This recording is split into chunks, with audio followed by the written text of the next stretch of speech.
All right. I think we should be recording. Um, Welcome. Good evening. I hope you had a good weekend.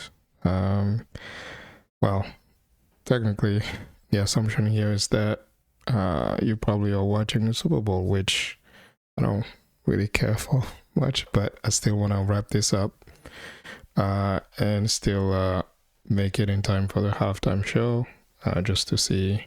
I feel like that's the only thing that I ever care about. I think millions of people can relate to that. Um, anyway, so hope you had a good good weekend.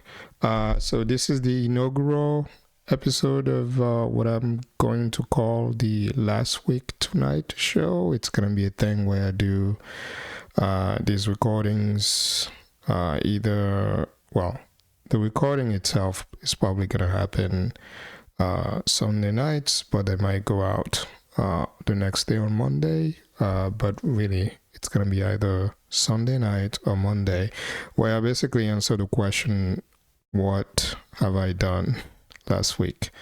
Last week meaning really from last Sunday up to Saturday or Sunday. Anyway, you get the point. Last week tonight. Obviously, it's the same name of a TV show. Well, is it a TV show? Can you call it a TV show? I don't know if it's well, it's a show anyway by what's his name? Oliver. It was on HBO. Let me see. Last week tonight. Yeah, by John Oliver. I really recommend it, regardless of where you stand on the right versus left. Actually, honestly, it's probably more left leaning, but I think the issues that are talked about are, I think it's stuff that affects everybody. Anyway, it's just, I like the name, it makes sense. Last week tonight for what I'm trying to do, basically answering, what have you done? What have I done? For the past week, and that's the implication here is what have I done besides the the hours that I put in for my full-time job. And yeah, anyway, so in the last recording that I did for this channel, which was 4 weeks ago, by the way, that's a long time, especially for the considering the fact that the plan was to always have something to post every single week. But one thing that I realized is that I don't think I have my shit together enough to be able to pump out, to deliver the kind of content that I want to put out on a regular basis, which is more presentation style things, especially relating to formal methods and all that. So that's something that I'm just gonna have to work on and really build a better plan around how to do that. So that's gonna be the main thing that I have to figure out. But in the meantime, I don't want to just not post anything and use the excuse of, oh, I'm not ready, I haven't figured out how I'm gonna put out these presentation videos or whatever. So while I'm trying to figure that out, I figured there's at least something that I can do like once a week, or maybe at least once every other week. And so I came up with this idea, which is, again, just last week tonight, where I basically casually just discuss the things that I've done or things that I've read, things that I would like to recommend, projects that, side projects that I might be working on, stuff like that. It's gonna be super just casual. In some cases, we'll just kind of, I guess, talk about stuff that happened in the tech world recently as a commentary thing, but I don't know if I really want to do the commentary thing. I'd rather just talk about stuff that I myself have actually, worked on or done, but we'll see. Anyway, so that's kind of the point of this video. It's the first video of this series. Let's hope that it sticks. Again, so last week tonight, specifically for this instance, for this episode, I'm going to talk about MathAcademy. So again, last posting was 4 weeks ago, and in that posting, I did a very ad hoc session where I went through some exercises, a problem set from the Mathematics for Computer Science course at MIT. They have a really good course. So you have the artifacts that are available freely on the MIT open source course website, but on YouTube they also have the lectures, so that's great.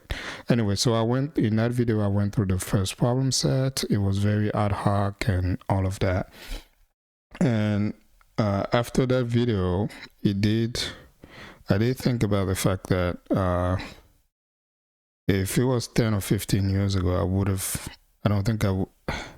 I just felt like it was a little harder for me to get through it than I expected. And me from 10 or 15 years ago would have been like, okay, dude, what's going on? Anyway, that got me thinking with all the AI stuff that's going on and how we keep saying that, the key is not to outsource the thinking and just use the AI as a tool, but don't let it think for you. That's easier said than done, if we're being honest, right? People keep saying that, but if you've been around long enough, I'm in my mid-30s now, you know that people say a lot of things, but the way they actually behave is different, and me included. And yes, I'll be one of the first ones to tell you, don't let the tool think for you, right? Don't let AI think for you. You're supposed to be in a driving seat and do all the thinking. Except human beings, we love easy things. We just love easy things. If it's easy not to think about something and just have something else do it for you, right? That's the path that we choose, right? That's kind of the whole point. Like their entire products or platforms that are built around the idea of make things easy, so that people will spend money on the things that you are providing, right? Making things easy tends to always be the goal.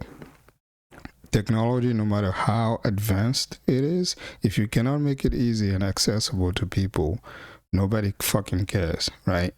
And so the thing with AI agents is that they definitely make your life as the engineer easy. That's why everybody's so excited about it, because you feel all of a sudden you feel like you have this technology that is easy to use and leverage so that you can accomplish things. And again, when things are easy, our brain tends to want to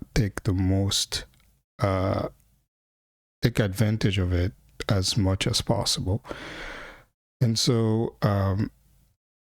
there is definitely a risk that while we say that we are totally in control and we do not let the agent think for us, I think some of that is a lie.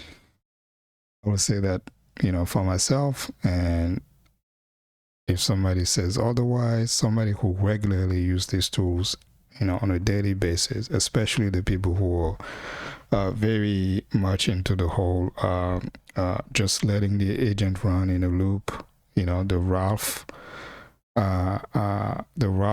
loop and all the open claw things that came out recently. Just the idea of just having this thing that just does stuff for you, right? The the person who actually started the Open Club project, he himself on several occasions, I think, has mentioned how he doesn't, like, he just ships code. He doesn't even read it anymore. Like, so sometimes people send him, he gets messages about bugs or whatever, and he just copies the whole thing and just, gives it to whatever AI agent he's using. And that's basically, how that's part of his process. Like, he doesn't even read the stuff that he's shipping, right?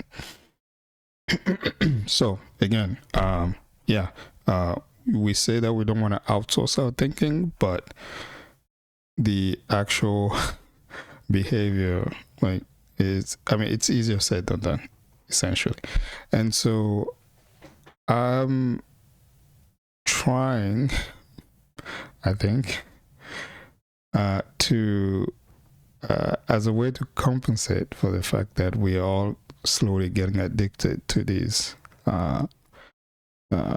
AI agents, as a way to compensate for that, I've got the bright idea to punish myself with some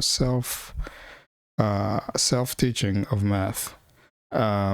Mostly it's gonna be really reviewing, because I did do some advanced math in college. I was a math major.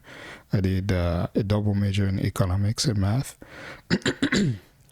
I think math was always something that I think I was good at, but the level to which that I was good at it was bounded by the fact that I never loved it. It was never something that I was like, oh my God, like, I love math. It was just something that I could do. I've been around people who I would consider to be really smart and really good at math. And so I never felt like I was strictly inferior to them in terms of, mathematical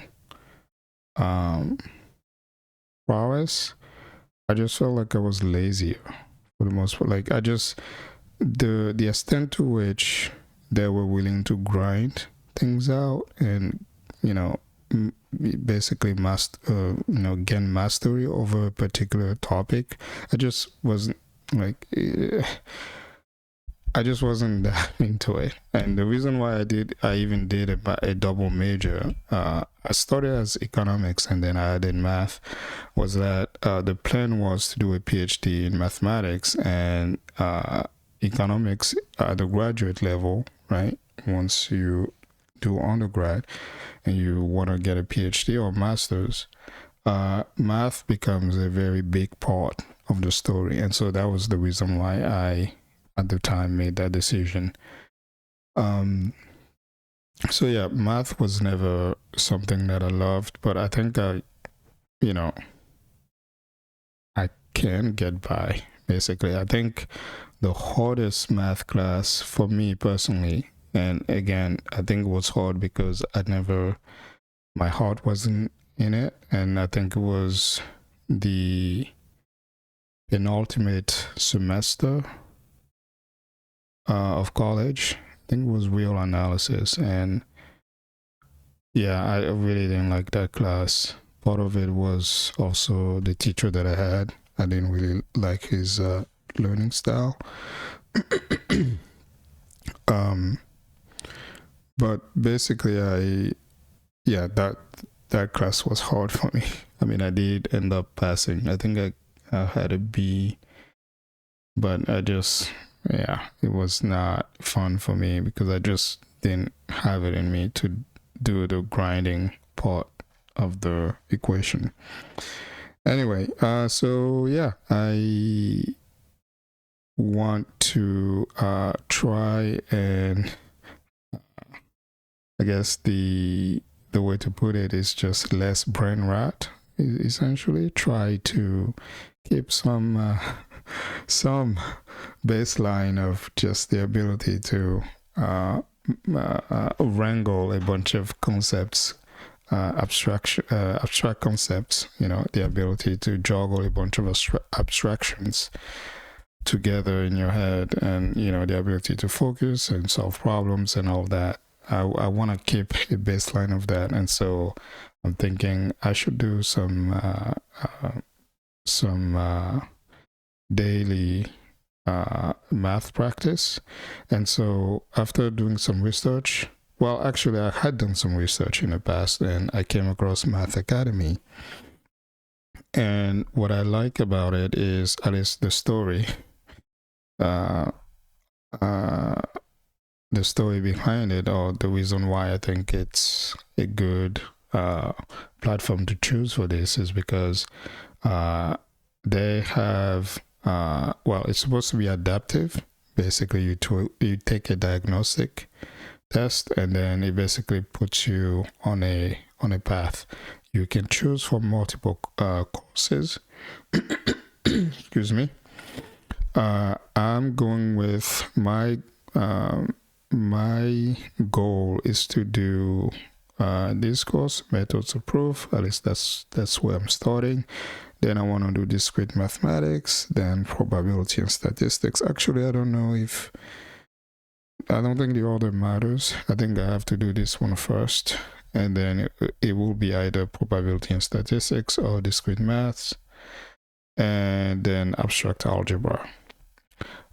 Originally, I actually started with mathematics for machine learning, but I did some soul searching, and I just don't give a shit about the actual math or machine learning. Like, it's not that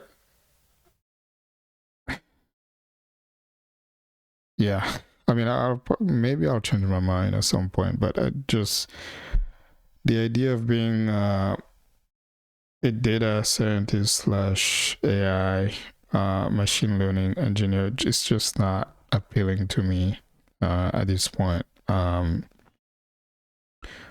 Yeah, I don't think I have much more to add to that. But I think at this point on the platform, most people, the sense that I get is that most people are actually going for this. At least most people who don't have to go through some of these, I guess, prerequisites. Well, the thing is, even if you're starting from scratch and you want to do this course, the mathematics for machine learning, you'll have to take the diagnostic test, and based on that, it will let you know what are your prerequisites that you need to do. Anyway, so I went with methods of proof, and I took the diagnostic test, and then I just started doing the problems, and some of it was straightforward, some of it not at all, and it reminded me of what my problem is with doing maths, doing mathematics. I think I can be absent-minded. I can be so absent-minded that I do all the work, and then there's just one or two things, sometimes towards the end, that I just miss, and it just kind of ruins the whole solution. It happened one time when it was so bad that and it happened to multiple questions. I had to sit down and be like, dude, seriously, what is wrong with you, right? Gosh, I think it was this one.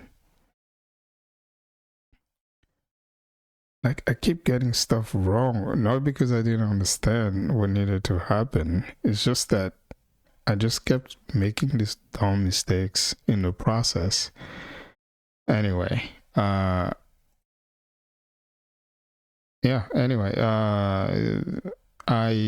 overall I really like the platform so far. I think it's, in terms of the sequence of things that it has you do, and the level of difficulty on the exercises, I think it works, especially if considering that,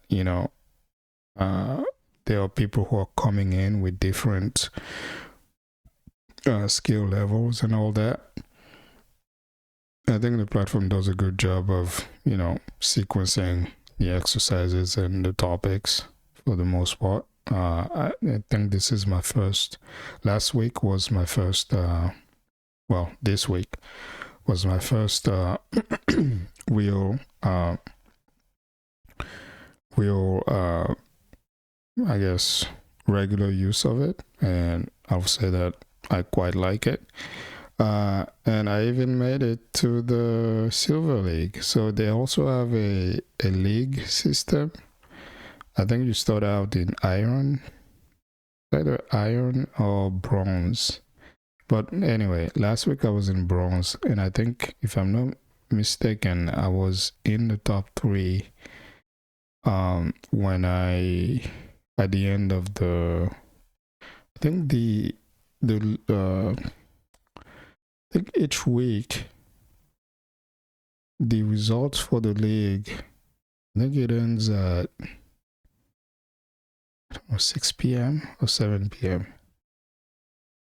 Anyway, and then, they have a whole system where you even have a promotion zone and a demotion zone and all that. So that's fun because, every morning you wake up and you look at your position, and sometimes somebody has passed you or you still maintain the same one.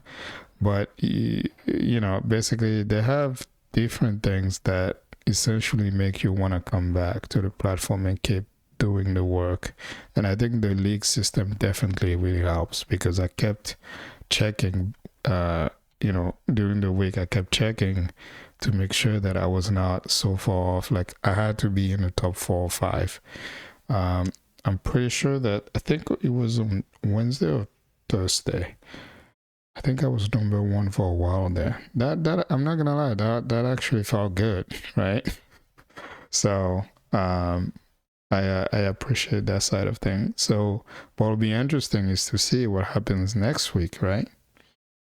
It's to see if I graduate to the, let's see, what's next, the Gold League. So the goal for next week, when we do this again, it will be to see me in the Gold League. I don't know if this coming week will be as smooth as the week that just finished. I also have this target for myself where, let's see, I'm trying to do 50 XP per day, which adds up to 250. 50 is, I don't know, roughly equivalent to, gosh, I don't know, I want to say,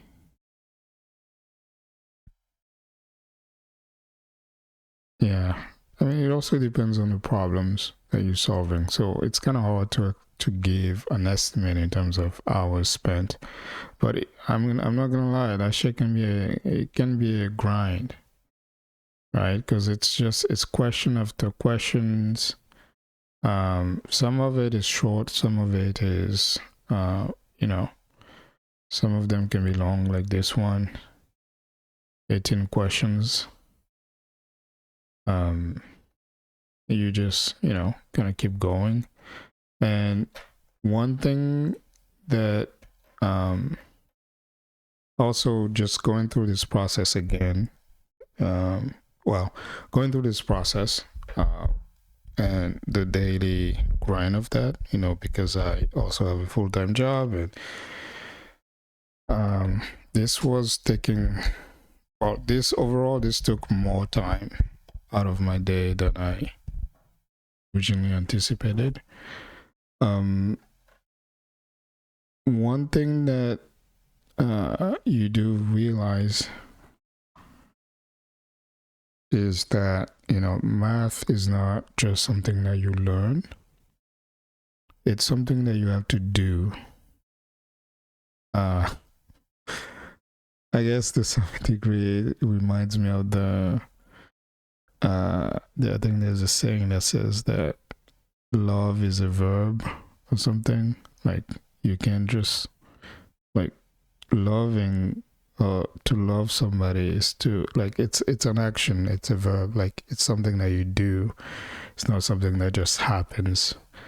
And I think this is relevant for math. Math is not something that you can just learn.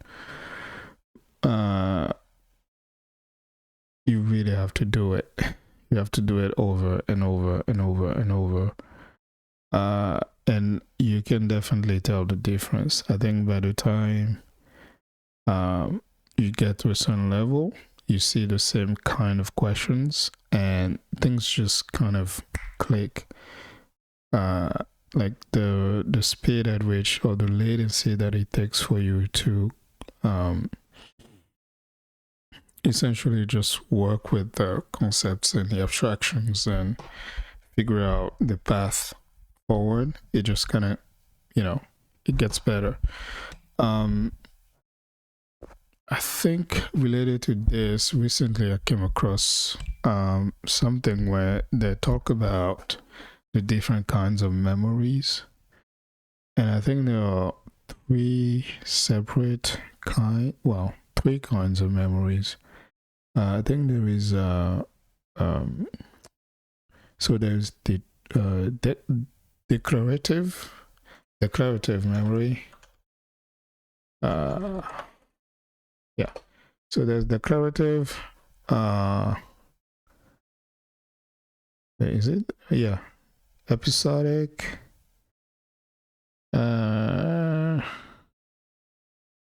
Wait. Three kinds of memory. No, that's not it.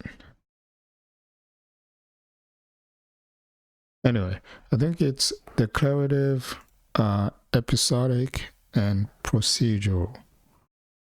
So declarative is really, it's the stuff that you get from, I guess, in sticking with the math context or whatever.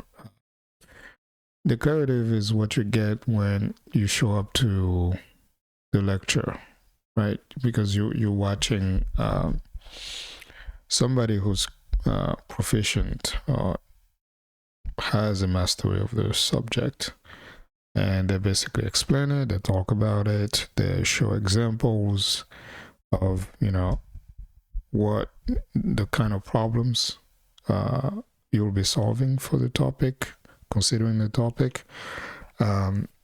So that's the part where your brain is just kind of making first contact, and it's seeing a bunch of examples, and yeah, so it's basically taking a mental picture of the topic. Episodic, really, I think it's not just one thing, at least for, I guess, well, it can be, but I think the idea with episodic, again, sticking with the math, the mathematical context here, for episodic memory, it's really just the muscle memory of actually doing the problems and walking through the problems, and especially when you get things wrong. And especially when you get things wrong because you made a dumb mistake. Like, it's a mistake that even yourself, like, you can look back and be like, well, okay, that was dumb. Like, it's not that I don't know how to do this. It's just that for a split second, instead of a plus, I put it negative. And so when you're working on a platform like MathAcademy, where there is an actual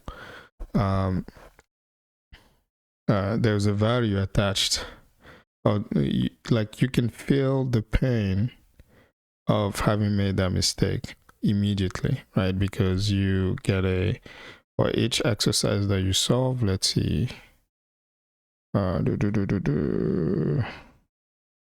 see, maybe let's take this. Oh, by the way, I fucking, well, hate is a strong word, but trigonometry is it's like that shit was a bad dream. Essentially, I was like, oh, okay, yeah, I remember this, and I don't fucking like it.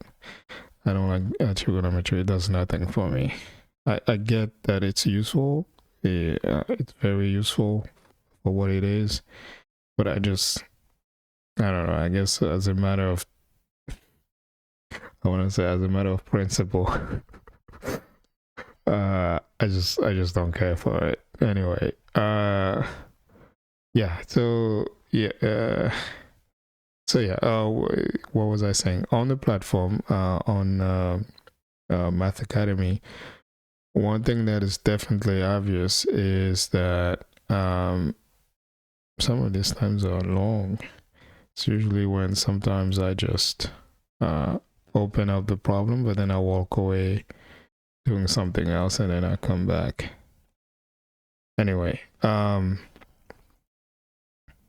so when you make a mistake, especially when it's a dumb mistake, like the feedback is right there. It says incorrect. And you know that for each one that you get incorrect, that's less points that you are getting.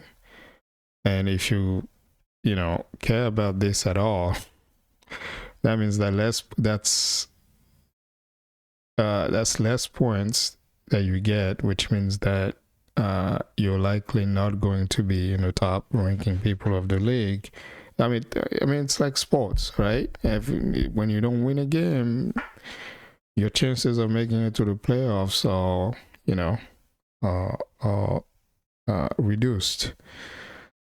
But also related to that is the fact that again, especially when you're making dumb mistakes that you know you shouldn't be making, it's the time you just spent working through the problems only for you to end up with a wrong solution that could have been that you could have actually gotten right had you just paid a little bit more attention to the work you were doing, or just took a few more seconds just to make sure that you really understood the question and that you didn't mix up some things.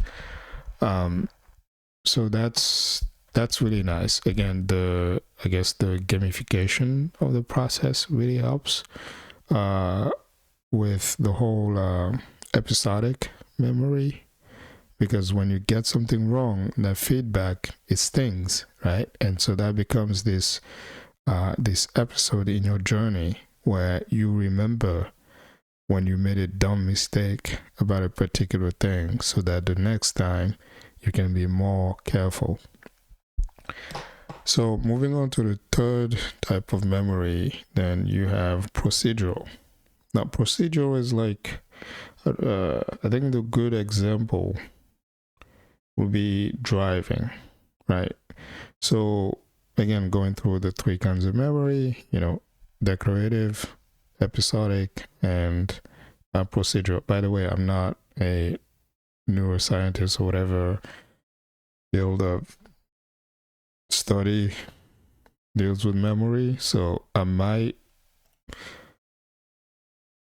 not be getting some of the details right, but I think I'm just kind of giving an overview and how this relates to the process of learning math, practicing math.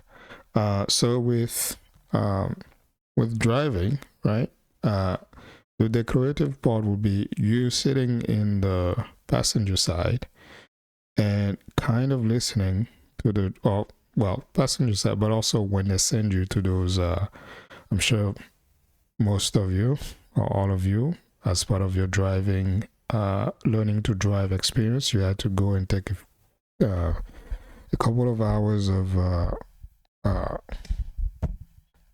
classes where you sit down and you talk about the rules and all that stuff. That's all declarative. Like, it's just your brain being exposed to the thing that you're trying to learn.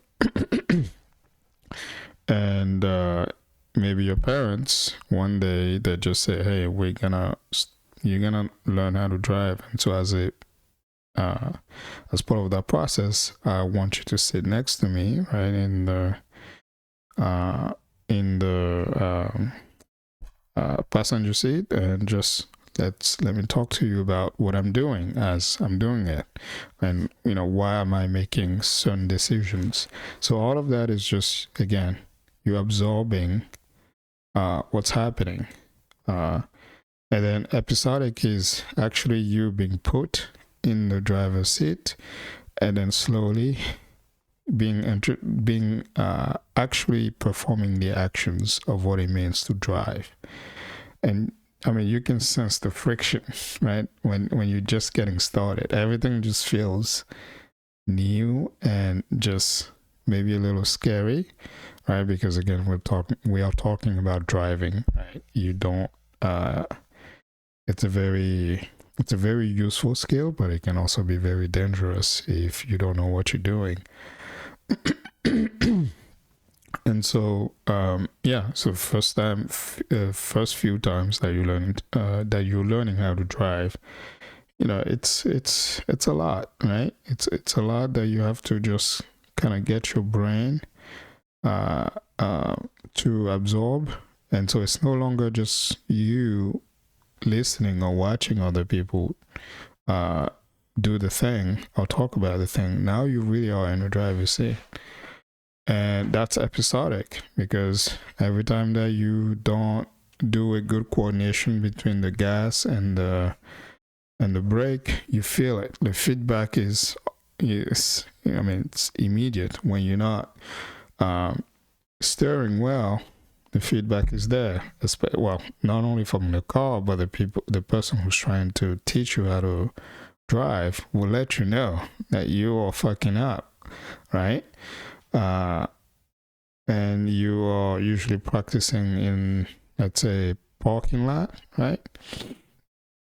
And maybe you're practicing your turns, and you have the cones and everything. Sometimes you're running over the cones, and even in your mind, you're building this episodic memory bank of things, of how to do things and how not to do things.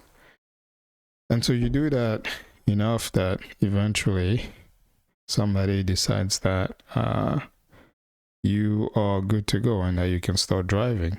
And let's say you did all that in America, in the US. Well, after you've driven for some time in the US, let's say that you find yourself in a position where now you have to go to the UK, right? Let's say in London or somewhere in the UK, where you have to drive on a rainy day. Let's say that for some miracle, for all your hours of driving in the US, you never driven in the rain. But now you find yourself in a position where you not only do you have to drive in the UK, where the driver's seat is on the right, but it's also raining, like really raining. Does that mean that you don't know how to drive? Like, I mean, is it the case that you will literally not be able to drive, right? Is all the driving that you've practiced and learned in the US, right? The muscle memory of that doesn't just disappear because now you are attempting to drive in the UK while it's raining, right? No, instead, this is where the procedural memory aspect of things takes hold, because now it's procedural. It's about just the procedure of driving, right? It's not about specifically, oh, I've only driven on road A, B, and C in the US on sunny days, so I literally do not know how to drive or how I will drive in the UK on a raining day, right? It doesn't work like that. At least it shouldn't, right? Instead, you've basically built up this procedural memory of what it means to drive. The act of driving. You've done it enough that you have this procedural memory of it, that you can do a decent job, right? Provided that you're staying focused and you've kind of done some basic reading, you can do a decent job of driving in a UK, where again your driver's seat will be on the right, and it will be raining, so visibility might not be the greatest, and all that. Anyway, so I think the driving example is a good way to, I think, look at the difference between those three kinds of memories. And for the math side of things, the procedural part comes when you've done enough of the exercises, especially on a particular topic, that just the act of solving a particular kinds of problem just becomes procedural for you. Like, it's no longer a matter of oh, I've only practiced these kinds of exercises, so if you show me something that looks even slightly different, using different kinds of words that I'm used to, then I don't know anything, right? That's not the way that it's supposed to go, right? Otherwise, your exams will only have to contain problems from the homeworks, right? Because then your teacher cannot just give you something that you've never seen before.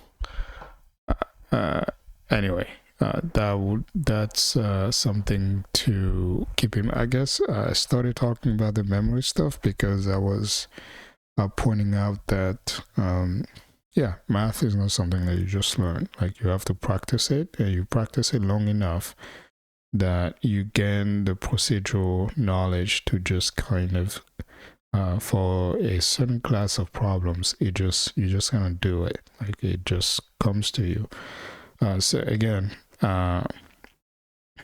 yapping a little bit more on procedural memory, you can take the sports analogy. Like, think about the highest performing athletes that you know. Why do they keep training? And they don't just train, they are often the hardest working people on the team, right? Despite the fact that they are already great, and everybody's already telling them how great they are, and they've already proven that, yet they show up again and again working and training longer hours than other people who are not even, in the same class as them. And the reason why they do that is because they understand that while they are in the action, right, on game day, they don't want to be thinking, or they want to do the least amount of thinking as possible, right? Steph Curry doesn't think about shooting three-pointers, right? He does. That's what training is for. That's why he spends so many hours doing the training. His goal is that by the time when he's on the court, in the thick of it, he's not thinking about the mechanics of shooting.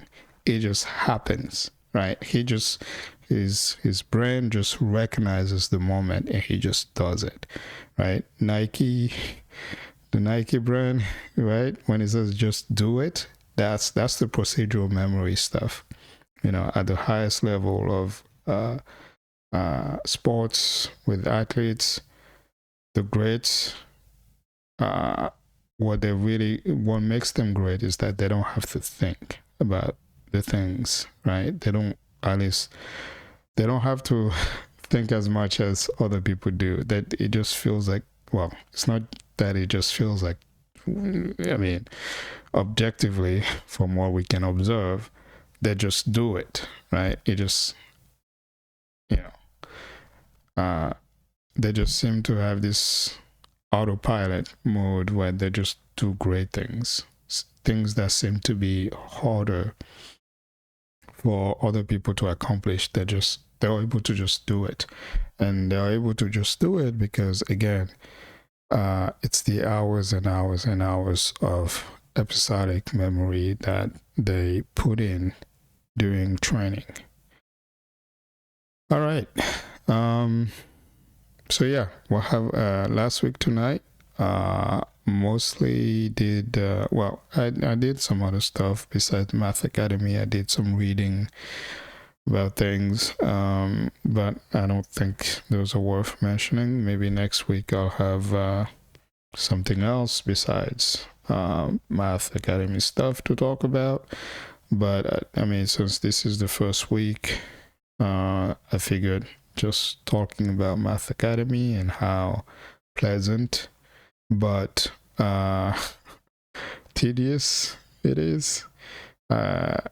Tedious in terms of, you have to grind your way to the top of the league, and it forces you to be consistent, especially once you get going on the first few days. There's definitely the tendency to drop the longer the week goes on. But then you look at the leaderboard of the league and you're like, shit, I don't want to fall off. I don't want somebody to catch up to me, or I want to catch up to somebody else who's getting ahead further and further away from you. And so you get back in and you grind, you do the work. So I recommend it if you are somebody who wants to learn math on your own, or maybe review math, or you just want something to do as a way to counter the general brain rot that we are exposed to these days. I think MathAcademy is definitely a good medium for that. Anyway, this actually went longer than I expected. I was targeting 30 minutes. We are almost at 50. So I'm going to end it here. I'm not going to do much editing, to be honest. So it's going to come out raw. Again, I mean, this particular series, last week tonight, the goal is to just answer, what have I done last week? And super informal. Not gonna try to do too much, prep or stuff like that, because it's literally talking about stuff that I've done. So all right. At this point, I don't know if I already missed the halftime show. I probably already did. Let's see, because that's what I want to get back to. Or I want to go watch halftime show.